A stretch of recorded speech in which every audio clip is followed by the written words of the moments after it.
내가 아는 지인이니 잘 부탁한다 라는 식으로 결국엔 그 분이 전국체전 선발이 되었고 협회 임원이 부모님께 내 대학 보내야 되지 않겠냐 1,000만 원 입금해라.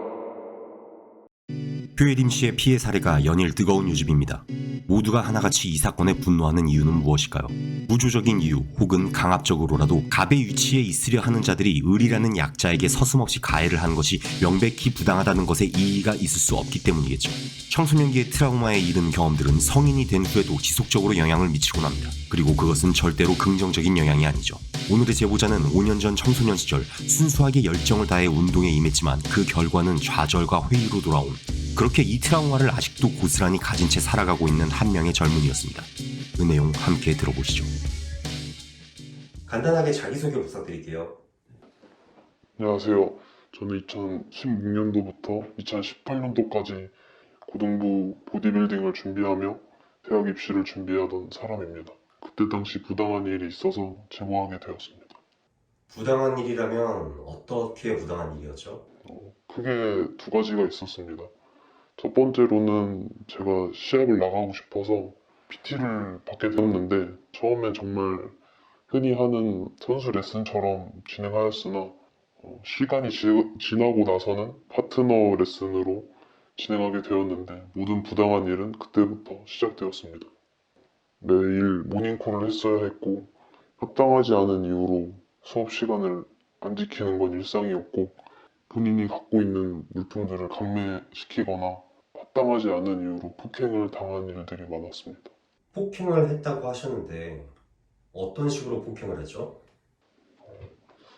사람들이 보이지 않는 탈의실에서 주로 폭행을 하거나 아니면 CCTV가 없는 사각지대에서 그런 일들이 많이 있었습니다. 폭행을 하면은 사람들이 보거나 그러지는 않았나요? 주로 회원들이 없는 시간에 그런 일들이 많이 발생하였고 사람들이 있어서 본다고 한들 서로 제자와 스승의 관계라고 생각하면서 그냥 장난치는구나 라고 넘어가는 일들이 많았습니다. 강매는 어떤 식으로 강매를 시켰나요?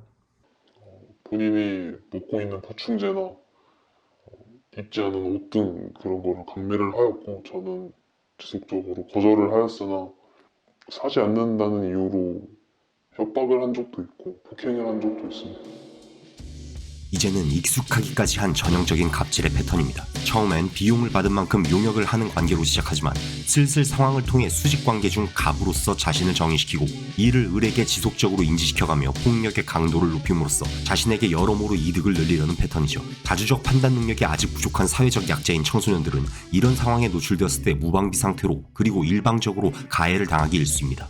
제보자 역시 마찬가지였죠. 상식적으로 생각하면은 정말 말도 안 되는 내용인데 부모님한테 알리지 않았나요?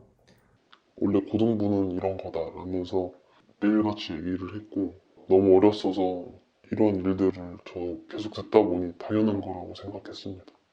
파트너 레슨을 하면서 보조를 시켰는데 그때 당시에는 제가 어떻게 보조를 하는지 몰랐습니다.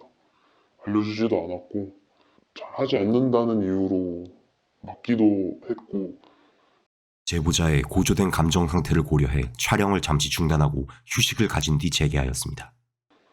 제가 시합을 출전하는 것에 있어서 계속 지연시켰습니다. 근데 지금 와서 생각해보면 레슨비를 더 받기 위해서 그러지 않았나 싶습니다. 레슨비를 받기 위해 기간을 계속 연장을 시키기 위해서 시합 출전을 못하게 한 거네요. 네, 맞습니다. 결국 이러한 일들이 많아지고 저도 심적으로 어린 나이에 심적으로 너무 힘들었어서 아버지께 울면서 얘기한 적이 있었습니다.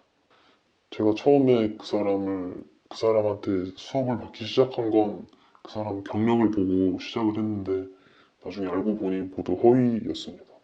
그런데 지금 그 사람은 협회 임원으로 소속되어 있습니다. 그 협회랑 악연이 깊은 것 같아요.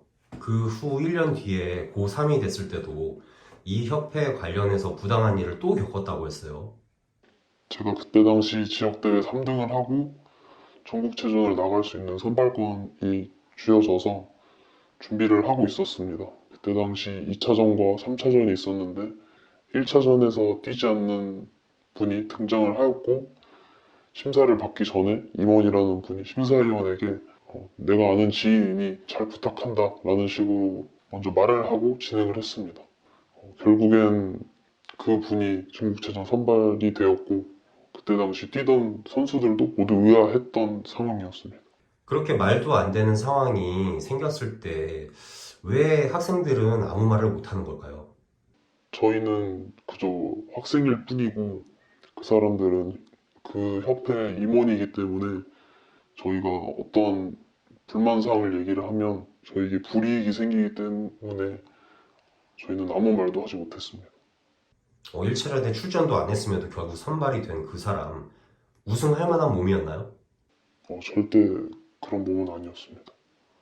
그리고 그 다음의 일은 제가 전국대회를 준비하던 도중에 어떻게 알고 저희 부모님께 전화했는지는 모르겠지만 협회 임원이 부모님께 내 대학 보내야 되지 않겠냐 이유를 불문하고 자기가 어떻게든 1등을 시켜줄 테니 1,000만 원 입금해라 라는 식으로 전화를 했었습니다. 그때 당시 시합 전날이었고 아버지도 이럴 거면 그만하자 라는 식으로 말씀하셨고 저도 들은 입장으로서 시합 전날 모든 걸 포기했습니다. 1,000만 원 입금에 대한 제안을 받은 그날을 계기로 갖고 있었던 장래의 희망 자체를 포기를 하게 된 것이네요. 네. 제보자는 또다시 말을 잇지 못했고 얼마 동안 감정을 추스리는 시간을 가져야 했습니다. 그때 당시 저는 정말 사랑했던 운동이었기 때문에 정말 모든 것이 없어지고 사라지는 기분이었습니다. 우울증과 공황장애가 너무 심해져서 병원 치료를 받고 하루하루를 약으로 버텨갔습니다. 어떻게 보면은 1,000만 원 주고 1등을 할 수도 있었던 건데 그렇게 하지 않은 이유가 있었나요? 정말 많은 고민을 했지만 다 같이 어린 나이에 고생하는 시기였고 정말 다들 힘들게 하루하루 버티면서 저 무대를 보면서 운동을 해왔을 텐데 저 하나 때문에 모든 걸 망치기 싫었고 저 때문에 다른 사람의 인생을 망치기 싫어서 제가 포기하게 됐습니다. 쉽사리 풀어놓지 못할 만한 내용인데 이렇게 직접 제보를 통해서 출연해 주시면서 이런 이야기를 다 해주시는 이유가 어떻게 되시죠? 그 협회가 정말 꿈과 희망이 가득한 학생들에게 저 말고도 이러한 일들을 겪고 있는 분들이 정말 많을 거라고 생각을 합니다. 이러한 일들이 일어나지 않았으면 하는 마음에 제보하게 되었습니다. 해당 협회는 그동안 수많은 오명들로 얼룩져 더 이상 실추될 명예도 얼마 남지 않은 것으로 익히 알려져 있죠. 임원의 결격 사유에 해당하지 않음을 확인하며 위의 내용이 사실이 아닌 것으로 판명될 경우 등록 무효 및 법률적 책임을 다할 것에 동의한다라는 내용의 결격 사유 부존재 확인 서약서를 작성해야 합니다. 해당 결격 사유로는 금고 이상의 형을 선고받은 전력이나 사회적 무리를 일으킨 부적당 사유 등이 있습니다만 이 사연의 가해자처럼 미성년자를 협박 폭행한 과거가 있음에도 막말로 안 걸렸으면 장땡이라는 식으로 양심을 뒤로 한 채 임원직에 있는 사람이 있습니다. 비단 이 제보 내용의 가해자만 그러할 것이라는 법도 없죠. 임원을 선출하는 데 있어 더 엄격한 제도가 있어야 할 것이며 학생과 학부모의 간절한 마음을 악용해 금품을 취하려는 등의 임원이라는 자들의 부정행위가 존재할 수 없도록 더욱 강력한 조치가 있어야 할 것입니다. 다른 사람들 보면 고등학교 3년 청소년기라는 시간에 많은 것들을 해봤을 것 같아요. 저는 정말 그때 운동밖에 몰랐어요. 보디빌딩 말고는 저한테 아무것도 없었어요. 너무 일찍 세상을 배운 것 같아요.